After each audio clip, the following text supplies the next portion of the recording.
Welcome to the 2021 Kaji Aso Studio Haiku Contest Award Ceremony, our second one recorded and done online. Like last year, I'd like to thank all the wonderful poets who have shared their work with us. We truly appreciate your generosity in sharing and trusting your poems with us, and want you to know how many of your haiku touch us in one way or another, and that we wish we could recognize them all in some way.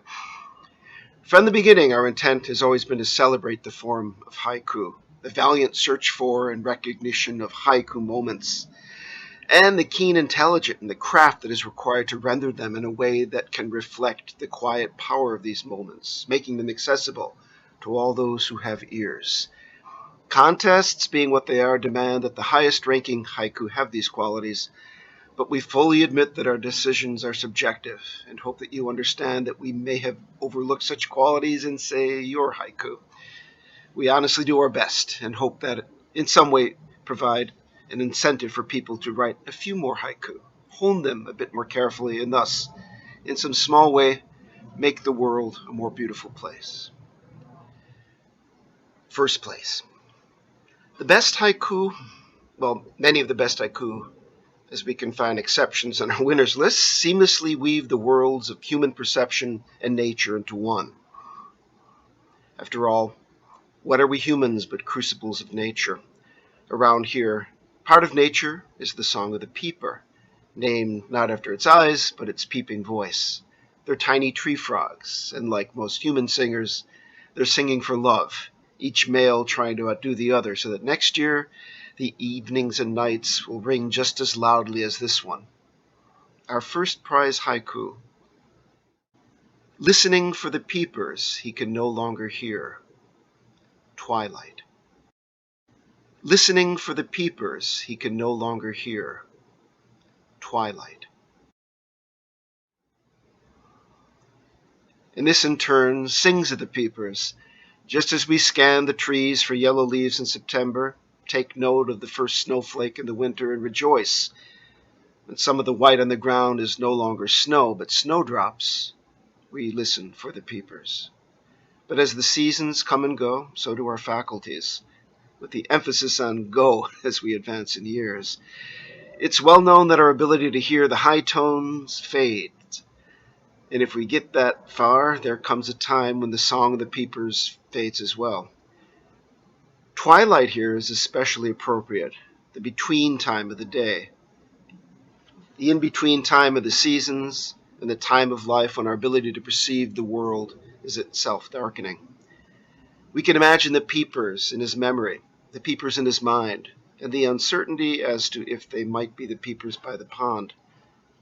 This is by a poet whose name should still be fresh in the ears of the followers of our contest, An Magyar, who just 2 short years ago took first place with Sunlight, the crack in a tiny blue egg. Full disclosure, Anne in some small part may have honed her skills as a member of the Boston Haiku Society, but let me remind everyone that our contest is judged in complete anonymity with entries randomized, so it came as a surprise that she, among the many fine poets who grace us with their work, should distinguish herself again so soon, but maybe not so much of a surprise. From peepers to dippers, and I must confess that were it not for the context and the help of the internet, this would have been a poser. We do have dippers here in the United States. By the way, dippers are birds, but not much east of the Rockies. Dippers dip in many ways. Their name derives from their habit of bobbing their heads up and down, dipping their tails up and down, and even remarkably, for taking dips in rivers as they can walk into water and stay submerged for short amounts of time. No, they're nothing like ducks or geese, more of the wren variety of birds. In this haiku, for British haikuist extraordinaire John Barlow, this is what the dipper does. A dipper skimming the river, spring rain. A dipper skimming the river, spring rain.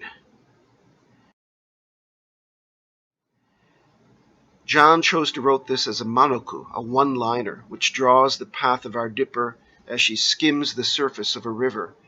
The flatness of the recurring vowel sounds emphasize the speed and ease of her flight, and all the while a steady rain falls. not enough to inhibit the flight of the bird, but creating countless rings that drift downstream as they fade away. There is a great stillness and peace in all of this gentle motion, and the bird and the river hurrying horizontally at different speeds, the downward fall of the rain, and the following gaze of the poet, tying all of this together. John Barlow is a well-known name in the world of haiku, and of course our little contest. I can't recall a recent year when his name has not figured in some form in our award ceremony, from the top 3 to many honorable mentions, as in fact he has done so again this year. It should come as no surprise that with such a fine eye that he is a celebrated wildlife photographer, balanced out by his ear for the music of the English language. On to third place. It has been said that haiku is the poetry of birds and flowers, and while we come up a little short in the flower department so far, birds are not neglected on our list. But among the birds, crows are not very bird-like. Their flight is not graceful, their plumage is not colorful, and their voices are not sweet. And yet somehow, in many ages and in many cultures, they have been seen as possessing some sort of wisdom that humans are not privy to, unless the crows decide to let us in on their secrets. Breaking news, the crow's whole body into its caw. Breaking news, the crow's whole body into its caw. Breaking the silence, the crow caws, and it is not a thing a crow does lightly. To project a sound that large, he turns himself into a muscled megaphone, shaping the branch or wire he's lit on. Is the crow warning us of something only he knows about? Or is he warning his fellow crows about us?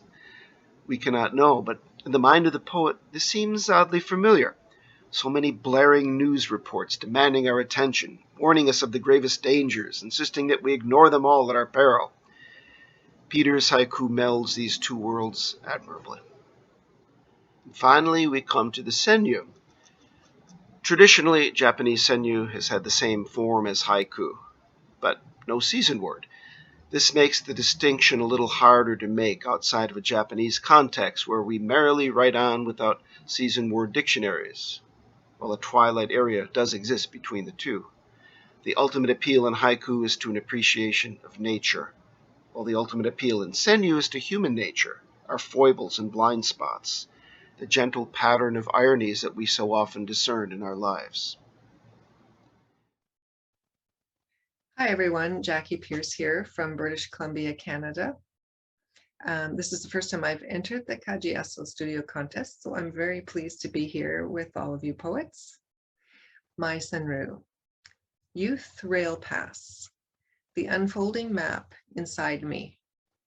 Youth Rail Pass, the unfolding map inside me. And the photo in the background is actually an image I took on my first train trip across Canada with my month-long Via Rail Youth Pass back in my university days. And the poem was written more recently, but it is about what that trip meant to me at that time in my life. Some of you may also know that I recently edited a collection of train-themed haiku, tanka, and renge called Last Train Home, which has many poems from wonderful poets around the world. Thank you. At first, I thought that one would have to be of a certain age to appreciate our first prize-winning senyu. Digging through that box in the attic, the former treasures that we so often, in a fit of resolve, carry out to the curb on trash day, we find things that give us pause, an old rail pass, folded up, stashed next to all those area maps that came in and out of the backpack for consultation, the lines and pictures that would soon turn into reality. But even the space of a few years is enough to evoke that wave of nostalgia, that flood of memories that goes on, branching like the lines of a map. I suppose there is an actual neural network inside of brains and bodies, and that the maps we simultaneously hold in our hands and remember are received through actual maps. But beyond all the conceptualizing about what's going on inside and outside is that wonderful feeling of nostalgia, of getting deliciously lost in the familiar, No, you don't have to be getting on in years to have this feeling, but it helps. This is by a new name to our list, Jackie Pierce from British Columbia in Canada, and we hope that, as many of our talented finalists have, that she will become a familiar name as well.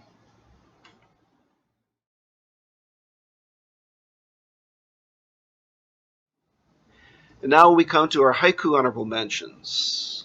We're going to see some very familiar names here and a couple new names. These are wonderful poems. Many of them came within a hair's breadth of being included in the top 3, so what can I say? First is by Marilyn Ashbaugh from Edwardsburg, Michigan. Grandfather's farmhouse, a foundation of field stones, returns to earth. Grandfather's farmhouse, a foundation of field stones, returns to earth. And another one by Marilyn Ashbaugh. Summer heat, the willows gather their herds. Summer heat, the willows gather their herds. John Barlow, in addition to his second place, also has an honorable mention here.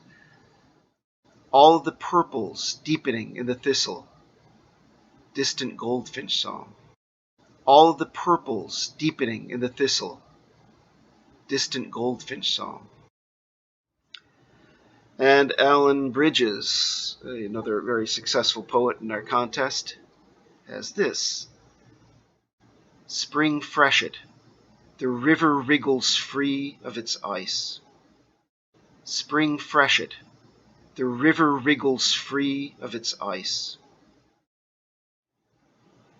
Erin Castaldi has this. Hi, my name is Erin Castaldi, and I just wanted to thank the Kaji Aso Studio for giving me an honorable mention in this year's International Haiku Contest. I will recite the poem, and then I'll tell you a little bit about it. Day moon, the gentle crack of ice melt. Day moon, the gentle crack of ice melt. So there's this thing that happens in the Northeast on the river that I live in. It's the Egg Harbor River, and when it freezes every few years, as the tide goes out, the ice cracks. Sometimes it sounds like a 2x4 is cracking apart, and other times it's this gentle tinkling. And I really love that little piece of winter. Again, thank you very much for allowing me to be a part of this contest. Thank you. Barry George has 2, and Barry George is also a familiar name to our contest listeners. Chain Bridge, my shadow hikes the lower canyon. Chain Bridge, my shadow hikes the lower canyon. Also by Barry George. My fall garden, when everything and nothing are just weeds. My fall garden, when everything and nothing are just weeds. Frank Hooven, another familiar name. The old dog, sleeping nose to tail. Winter slips in. The old dog, sleeping nose to tail. Winter slips in. And we have Hannah Mahoney, a former prize winner. Hi everyone, I'm Hannah Mahoney. Thanks very much to John ZIEMBA and Kate Finnegan and everyone at the Kaji Aso Studio, and arigato gozaimasu to the Japanese Consulate for their longtime support of this contest, which is a lovely connection. Here's my honorable mention haiku. The turtles rock just its size. Spring light. It was written on an early spring day at a small park in Arlington called Monotony Rocks, which has a small pond with one small rock and, on this day, one small turtle on it. It was one of those moments of just rightness and harmony that haiku practice helps us notice, appreciate, and share. The turtle's rock, just its size. Spring light. Thank you.